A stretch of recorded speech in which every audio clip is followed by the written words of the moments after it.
Time for the debut of Nanogan, Bakucrew. It's BakuBread96 here, bringing in the first Evolutions deck profile to feature the new Nanogan mechanic. Like many other brawlers, I am interested to see how this mechanic impacts the overall TCG. Personally, I don't think it will be meta breaking, more or less more ways of, just turn one winning. But keeping that in mind, I'm going to go ahead and dive right into it. Starting off with the team, so I will slide everything over.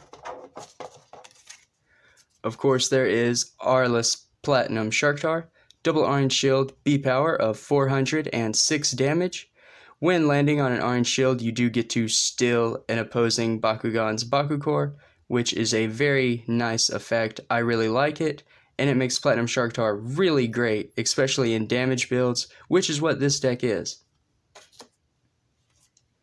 Next up, I am using Darkus Platinum Nelius, double green fist core, B power of 700 with only 2 damage, but when he lands on a green fist, you are going to be able to take away an opposing Bakugan's Bakucrew, and I believe it sets it back on the field. So just a way to trap or interact with your opponent and take away their boosts. Very nice. And then finally, it is not an Evolutions Bakugan, so there is an imposter among us. But because I did need access to the magic shield, I am using a Aquos Ultra, B power of 500 with a hefty 6 damage as well. So fits great with a damage strategy, which is what I was going for. And like I said, in order to get the maximum use out of the deck's Nanogan, I did need those magic shields. Now then, the core lineup. I do have a bit of a Bakugear sub-strategy with the deck, so I am using the plus 400 B power, and then Bakugear are minus 2 energy. You could definitely use the plus 650 B power magic shield if you wanted the more B power, but this was a damage deck, and the Nanogan for this build particular are how you get your B power. Majority of the deck is for the damage, is what I'm trying to say. So, for the 2 orange shield, I have a plus 150 B power, and then Bakugear are minus 2 energy again. Just because the Bakugear I'm running are a little higher costed, so that minus 2 is really great. And then to help out Nelius and Aquos, there is the Aquos and Darkus, get plus 400 B power. Rounding out the Bakucrews and ending on the green fist, I'm using plus 3 damage, and then Bakugear are minus 1. So a lot of the Bakucrew, almost all of them, are going to chip away at how much our Bakugear cost, which in theory are going to let us play them quicker, and that's the whole point. Going over the models, or the figures, very quick. There is the awesome Platinum Nelius, sporting the awesome new pink color scheme. The Platinum Aurelus Sharktar. Hashtag YamShark, everyone. And then the nice, beautiful Diamond Aquos, which I won't take the time to fold out because it has many manual parts, but a very awesome Bakugan. Now then, I will move right along to the Nanogan, which the figures aren't needed for the game. I just had them here to show them off, because I wanted to review them, but they are not necessary for gameplay, just the cards. So, first off is Aurelus Nano Scorcher. When on a orange shield and a magic shield, plus 700 B power. Or, when on double orange shield and magic shield, you're going to get plus 1100 B power, and you get to steal a Bakucrew. So, very nice. Again, the Nanogan with this build are how we're going to get our B power, and just some really nice high-end plays. Moving on is Darkus Nano Siphon. On a Magic Shield, you're going to get plus 300 B power. On Magic Shield and Orange Shield, you're going to get plus 500 B power. So again, just helping out with the B power, these can be played very early or later on, just depending on what you want to do, or on the game state, really. And then finally, because you can have up to 3, Nano Riptide. There is, on a Green Fist and Orange Core, you get to take away an opposing Bakugan's Bakucrew. And then on double green fist and orange shield, you're going to do the same, but you get plus 1400 B power with that as well. So just a way to interact with our opponents defensively and give us more B power. That will do it for the 3 Nanogan cards. quickly going over the figures, you fold them out manually. There's not a whole lot to them. That is Aurelus Scorcher. Kind of seems like a diamond. Then the Darkus Siphon. And then finally, obvious, the blue one is the Aquos Riptide, which does fold out. There. So now that the Nanogan and the team are out of the way, time for the main deck, which all of you know, the Geogon go in the main deck, but I will take a look at those first.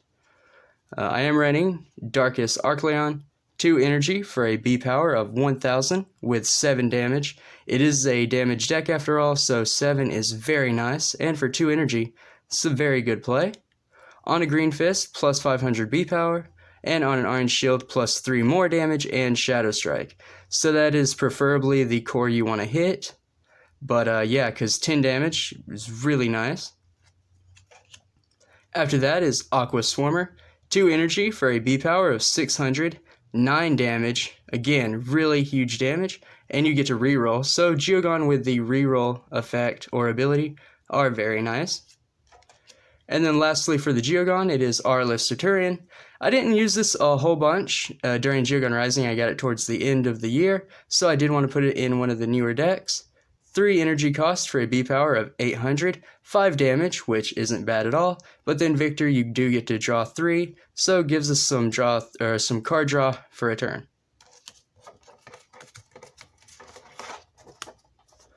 I'll just briefly bring up the models here, or the figures.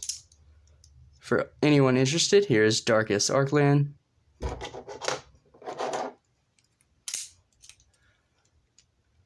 Aurelus Centurion, looking very nice, probably my favorite version of Centurion, just because the coloring looks very cool. And I'm having some trouble with the Aquos, there we go. And then Aquos Swarmer, finally. So that's it for the Geogon, the Nanogan, and the main lineup. Now time for the meat of this video, the actual deck profile. So I have it broken up into sections rather than my normal decks, which are by energy cost. So hopefully it won't be too confusing, just trying out things a little different.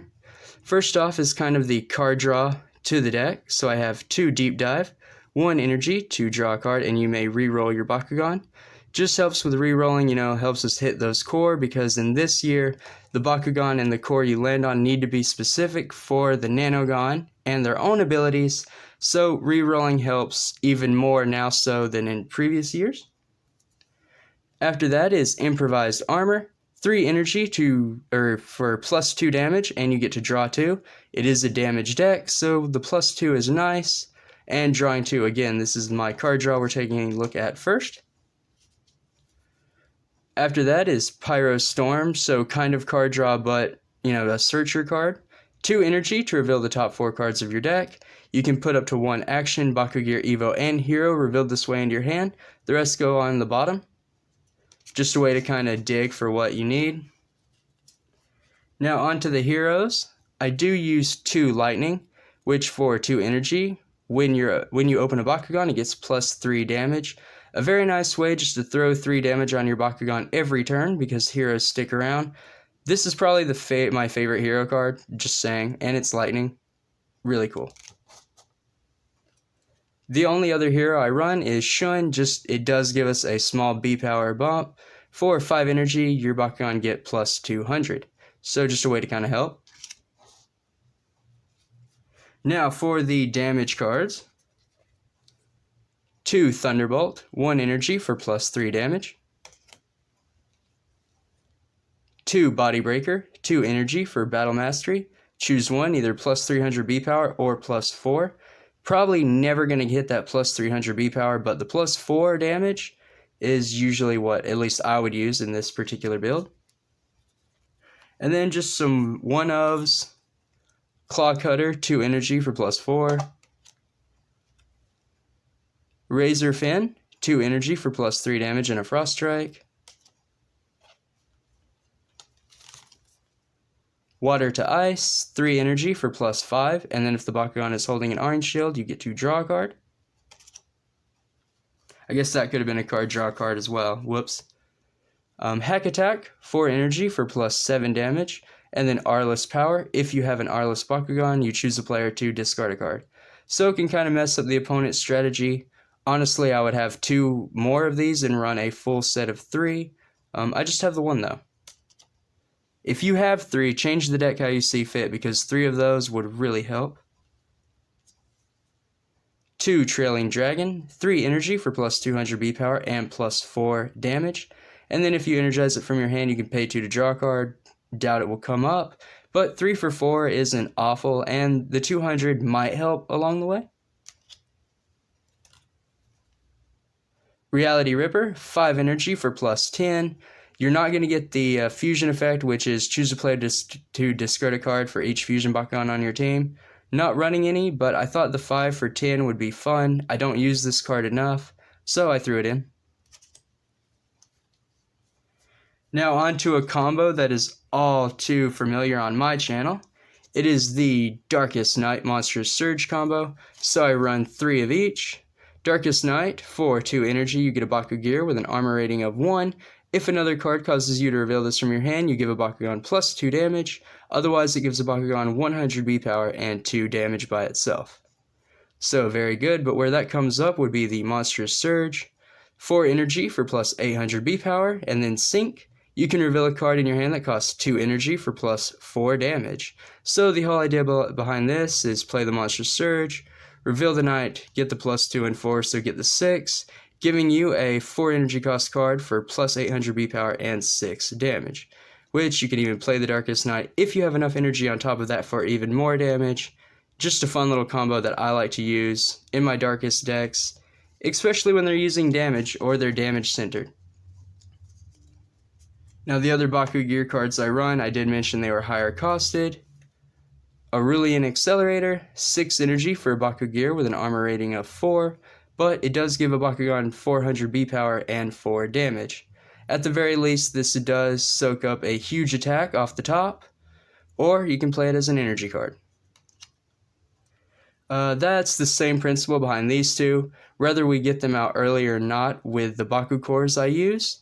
They do soak up a lot of damage because Telekinesis Crown for 6 energy gives you a Bakugear with an armor rating of 2, so again, soaks up a good bit of damage, but it does give a Bakugan 600 B power and 6 damage as well, so late game this paired with our other Bakugan, just really nasty. You know, you're going to get a lot of damage through, or at least a lot of damage coming at your opponent, so it puts a lot of pressure late game if the deck lasts that long, which it should.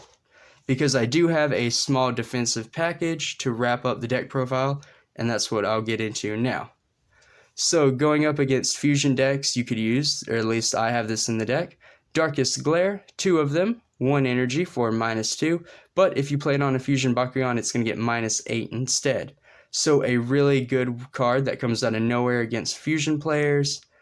And the -2 could be relevant, but again, if you find yourself in a situation where you don't use it, that's what's great about Bakugan. Everything can be played as an energy. Moving along, we have Darkest Petrify, 2 energy for -5. Again, just a good way to take off a chunk of damage from the opponent, and a relatively low energy cost as well. For the flip cards, we do have Magic Shield, so we're running the Darkest Snare in case our opponent grabs them. 0 energy to block a Bakugan holding a Magic Shield. Deep Freeze, it could be relevant with our Magic Shields. The opponent could have a Helix, you never know. For 1 energy, it does block a Bakugan holding an orange shield and a Helix. Sonic Shield, for 1 energy, does block a Green Fist or a Flame Fist, Red Fist, depending on however you want to say it. And then finally, Golden Wall, 3 energy to stop a non-fusion Bakugan. So all in all, a very interesting deck. I was very happy to build with the new Nanogan. Again, those 3 cards are separate from your main deck, so it's somewhat like a side deck or an extra deck for those of you who play other TCGs. That's it for today's video. Thank you all for watching. Let me know in the comments down below what you thought about my first attempt at using the new Nanogan. And on your way out, don't forget to drop a like down below and subscribe to the channel for awesome Bakugan content. Until next time, Bakugan Brawl!